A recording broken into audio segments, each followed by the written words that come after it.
پاؤ تلاوت کیا گیا ہے۔ سب سے پہلے سورہ فاتحہ کی تلاوت کی گئی ہے، سورۃ الفاتحہ، جس کا نام ام الکتاب بھی ہے، قرآن مجید کا گویا کہ خلاصہ ہے اس صورت میں۔ اللہ تبارک و تعالیٰ نے قرآن مجید میں 3 مضمون بیان فرمائے، 3 سبجیکٹ بیان فرمائے۔ ایک عقیدہ توحید کو بیان فرمایا، عقیدہ رسالت کو بیان فرمایا، آخرت کے عقیدے کو بیان فرمایا۔ اس صورت میں اللہ نے تینوں عقیدوں کو بیان فرما دیا۔ قرآن کی سورہ فاتحہ کی پہلی اور دوسری آیت میں عقیدہ توحید کا بیان ہے، اور اسی طرح چوتھی آیت میں عقیدہ توحید کا بیان ہے، دوسری آیت میں آخرت کے عقیدے کا بیان ہے، 5ویں اور 6ویں آیت میں رسالت کا بیان ہے۔ سورہ فاتحہ کا ترجمہ اور خلاصہ یہ ہے، اس میں اللہ تبارک و تعالیٰ نے فرمایا کہ تمام تعریفیں جتنی اب تک کی گئی ہے آئندہ کی جائے گی صرف اللہ کے لیے، کیونکہ اللہ تبارک و تعالیٰ مہربان ہے، رحمان ہے اور یوم جزا کا مالک ہے۔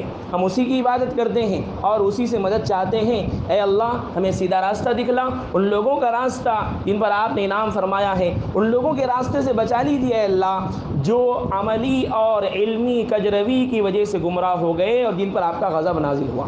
یہ سورت قرآن مجید کی بنیاد ہے، اسی لیے علماء کرام فرماتے ہیں دعا کا بہترین نمونہ ہے یہ سورت، اور یہ سورت علوم قرآنی کا گویا کہ ایک صاف شفاف آئینہ ہے، جس میں پورے قرآن مجید کی 113 صورتوں کی جھلک دکھائی دیتی ہے۔ شاید اسی لیے مفسرین فرماتے ہیں اللہ تبارک و تعالیٰ نے ہر نماز میں اس سورت کو رکھا ہے تاکہ بندہ مومن قرآن مجید کا پورا خلاصہ اس سورت میں ہر نماز میں ملاحظہ فرما لے۔ اس صورت میں بندہ اللہ کے دربار میں طلب کرتا ہے ہدایت کو۔ اللہ تبارک و تعالیٰ نے اس کے بعد سورہ بقرہ کا آغاز فرمایا۔ سورہ بقرہ کے آغاز میں اللہ نے فرمایا ذالک الکتاب، بندے تو نے دعا کی ہدایت کے لیے، یہ ہدایت نامہ ہے۔ بقرہ کہتے ہیں گائے کو۔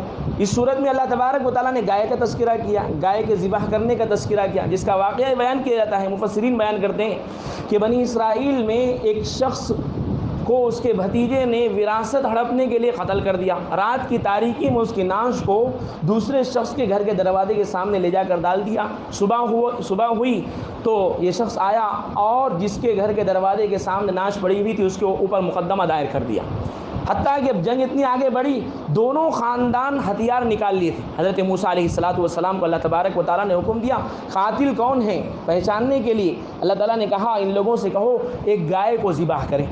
گائے کو ذبح کرنے کے بعد ذبح کی ہوئی گائے کے گوشت کے ایک حصے کو جس کا قتل کر دیا گیا اس شخص کے جسم سے لگاؤ۔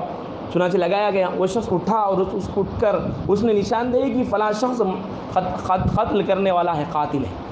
اس واقعے کے ذریعے سے اس طرح حکم دے کر اللہ تبارک و تعالیٰ نے 2-3 چیزیں سکھلائی بنی اسرائیل کے لوگوں کو۔ پہلی بات تو یہ سکھلائی کہ بنی اسرائیل میں مصریوں کے ساتھ ایک زمانے تک رہنے کی وجہ سے گائے کی عقیدت، گاؤں کے بارے میں عقیدت، محبت دل میں رچ بس گئی تھی۔ اس کو ذبح کر کے اللہ نے حکم دے دیا، اس کی تردید فرما دی، اتنی محبت کسی جانور کے دل میں بسا لینا یہ درست نہیں ہے۔ اور دوسرا، اس زمانے میں بنی اسرائیل کا ایک طبقہ مرنے کے بعد دوبارہ اٹھائے جانے کا منکر تھا۔ اللہ تعالیٰ نے یہ واقعہ رونما فرما دیا، اس طرح حکم دے کر اللہ نے فرما دیا ایک مرے ہوئے شخص کو، گائے کو، مرے ہوئے شخص کو ہم زندہ کر سکتے ہیں دنیا میں، تو موت کے بعد ہمارے لیے زندہ کرنا کیا مشکل ہے۔ اسی طرح اللہ تبارک و تعالیٰ نے اس واقعے کے ساتھ ساتھ اس صورت میں سب سے پہلے انسانوں کے 3 گروہ بیان فرمائے۔ انسانوں کا ایک گروہ ہے ایمان والوں کا، جن کے لیے اللہ نے ہدایت رکھی ہے، جنت رکھی ہے، نعمتیں رکھی ہیں۔ ان کی صفات اللہ نے بیان فرمائی۔ یہ وہ لوگ ہیں جو غیب پر ایمان رکھتے ہیں، جو نماز قائم کرتے ہیں، جو زکوٰۃ ادا کرتے ہیں، آخرت کے دن پر ایمان لاتے ہیں۔ 4 آیتوں میں ایمان والوں کا تذکرہ کیا، 2 آیتوں میں کافروں کا تذکرہ کیا، 13 آیتوں میں منافقین کا تذکرہ کیا۔ منافقین کی 12 صفات کو بیان فرمایا۔ اس کا مطلب یہ ہے کہ منافقین کا گروہ اللہ کے نزدیک بہت زیادہ ناپسندیدہ گروہ ہے۔ ان کی صفات بیان فرما کے ایمان والوں کو نفاق سے بچنے کا حکم دیا گیا۔ اس کے بعد بنی اسرائیل انسانیت کے فضائل کو اللہ نے بیان فرمائی۔ انسان فرشتوں سے بھی زیادہ فضیلت والا ہے۔ حضرت آدم کی تخلیق کا قصہ بیان فرمایا۔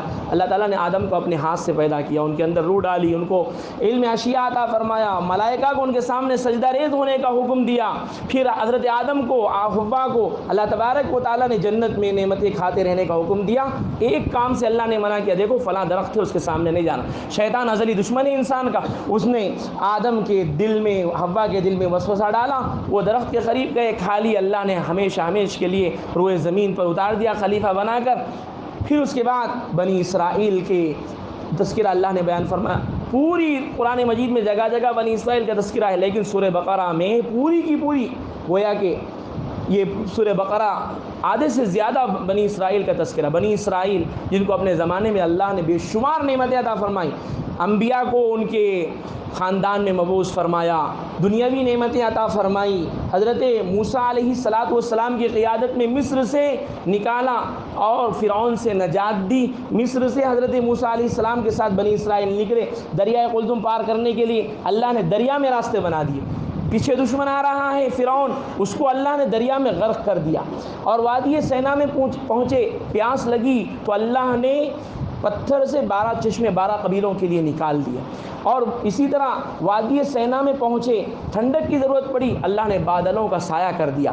کھانے کی ضرورت پڑی، اللہ نے آسمان سے من و سلوہ اتار دیا. بے شمار نعمتیں بنی اسرائیل کو اللہ نے عطا کی، لیکن یہ قوم انتہائی سرکش، نافرمان، ناشکری پر اتر آئی. اللہ تبارک و تعالیٰ کی نعمتوں کی ناشکری کی، اللہ انبیاء کو قتل کیا. اللہ نے جس چیز کا حکم دیا بالکل اس کے مخالف کام کیا. اللہ نے عذابات میں مبتلا کیا بنی اسرائیل کو. بندروں کی شکل میں اللہ نے ان کو مسخ کر دیا. بنی اسرائیل یہ سب کرنے کے بعد بھی یہ کہتے تھے جنت کے تنہا ہم ٹھیکیدار ہیں، جو یہودی ہے وہ جنت میں جائے گا. نصارہ بھی یہی کہتے تھے. اور دوسری طرف حضرت ابراہیم علیہ السلام سے اپنی نسبت کو جوڑتے تھے. اللہ نے فرمایا ابراہیم سے نسبت جوڑتے ہو تو اعمال کی بنیاد پر فیصلہ ہوگا اللہ کے پاس. جنت کسی کی جاگیر نہیں ہے، اعمال کی بنیاد پر اللہ جنت عطا کریں گے، اپنے فضل سے عطا کریں گے. پھر حضرت ابراہیم علیہ السلام کی سیرت کے درخشاں پہلو کو اللہ تعالیٰ نے بیان فرمایا. ابراہیم تو وہ ہے جن کو اللہ نے قربانیوں کی بدولت اپنا خلیل بنایا، کعبۃ اللہ کو ان کی دعاؤں کی بدولت اللہ نے امن کا شہر بنایا، رزق کو اللہ نے کعبۃ اللہ کی طرف اللہ نے موڑ دیا رزق کے دروازوں کو، اور انہی کی دعا کی بدولت اللہ نے بنی اسرائیل میں حضرت محمد صلی اللہ علیہ وسلم کو مبعوث فرمایا. اس پر پہلا پارہ ختم ہوتا ہے، دوسرا پارہ شروع ہوتا ہے اس واقعے سے کہ اللہ نے تحویل قبلہ فرما دی. مدینہ آنے کے بعد تقریباً 16 مہینے اللہ کے نبی بیت المقدس مسجد اقصیٰ کی طرف رخ کر کے نماز پڑھتے تھے. اللہ کے نبی کے دل میں خواہش تھی بیت اللہ قبلہ کر دیا جائے. اللہ نے آپ کی خواہش کی تکمیل کرتے ہوئے بیت اللہ کو قبلہ کر دیا. نماز ہی میں اللہ نے گھومنے کا حکم دے دیا. مدینے میں ایک مسجد ہے جس کا نام مسجد قبلتین ہے، دونوں قبلے وہاں پر موجود ہیں. الغرض جیسے ہی قبلہ بدلا اب یہود و نصارہ اعتراضات کرنے لگے. یہ لوگ پہلے جس قبلے کی طرف نماز پڑھتے تھے اب وہ قبلے کی طرف سے کیوں اڑ گئے؟ طرح طرح کے اعتراضات کر. یہ تو انبیاء کا قبلہ تھا. تو اللہ تعالیٰ نے فرمایا دیکھو قبلے جہتیں اصل نہیں ہیں، تمام رخ اللہ کے بنائے ہوئے ہیں. کسی رخ میں قبلہ بننے کی صلاحیت اپنی ذات کے اعتبار سے نہیں ہے، اللہ کے حکم کی وجہ سے.